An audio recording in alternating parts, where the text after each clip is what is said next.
bahwa luka parah di Radif ya, Raditya itu berarti ada pelaku pihak ketiga. Lukanya begitu parah. Tapi kenapa dalam BAP penyidikan disebut luka ringan? Ada apa? Hai kau saudara-saudara penyidik, lukanya sangat parah. Yang kedua, berarti ada pihak ketiga. Yang kedua, Raditya itu ditemukan dalam keadaan pingsan cuma 100 meter dari lokasi almarhumah. Kalau dia pelaku, dia akan kabur dong.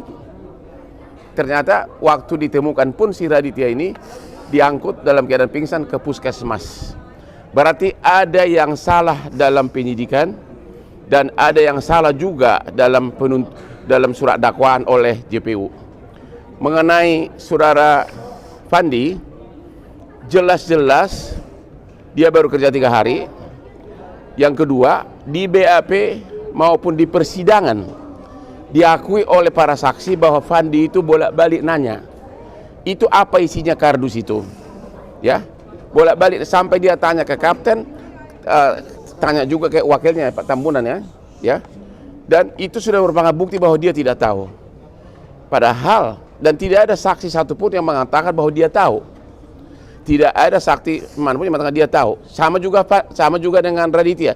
Tidak ada satu saksi pun yang melihat bahwa dia melakukan pembunuhan. Ya, dia pakailah lie detektor, dia pakai psikolog. Artinya ada yang salah dalam penyidikan dalam surat dakwaan di kedua kasus ini. Kita terakhir Ibu silakan. Ya, saya sebagai ibunya Radit dari SD sampai sekarang dia kuliah, dia tidak pernah berkelahi dengan siapapun, dia tidak pernah punya masalah, dia anak yang patuh dan taat. Batin saya sebagai seorang ibu sampai detik ini tidak percaya kalau anak saya melakukan hal sebesar itu.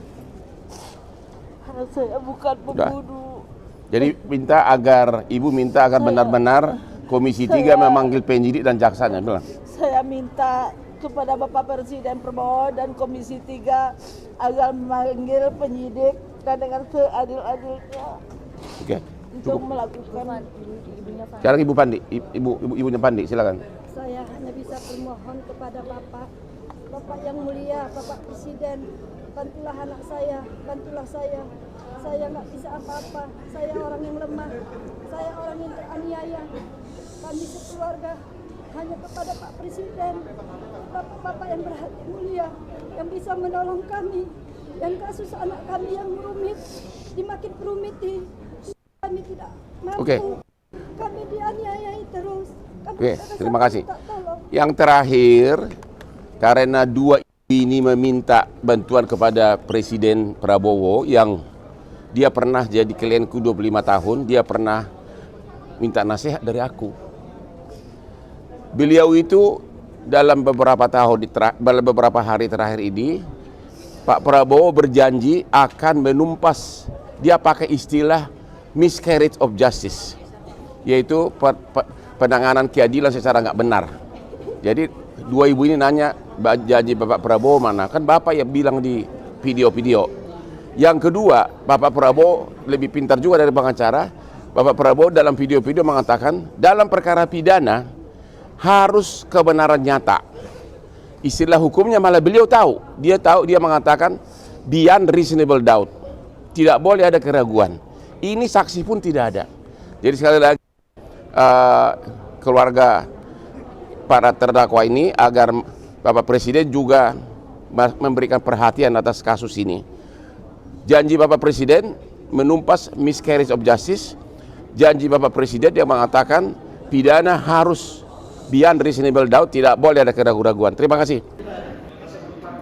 Oke, 4. Komisi 3 DPR RI akan memanggil penyidik BNN ya, dan Kepala Kejaksaan Negeri Batam untuk perkara nomor 863/2025/PN Batam guna memberikan penjelasan seterang-terangnya terkait perkara yang ditangani tersebut. Oke, sepakat ini lima-limanya ya, sepakat? Ya. Kemudian selesai acara ini saya sampaikan terima kasih ya. Assalamualaikum warahmatullahi wabarakatuh. Saya tutup dulu ya.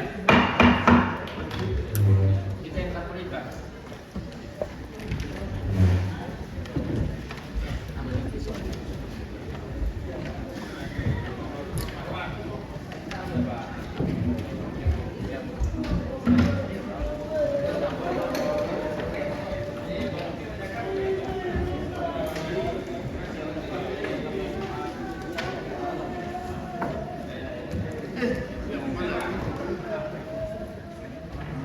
Iya dah.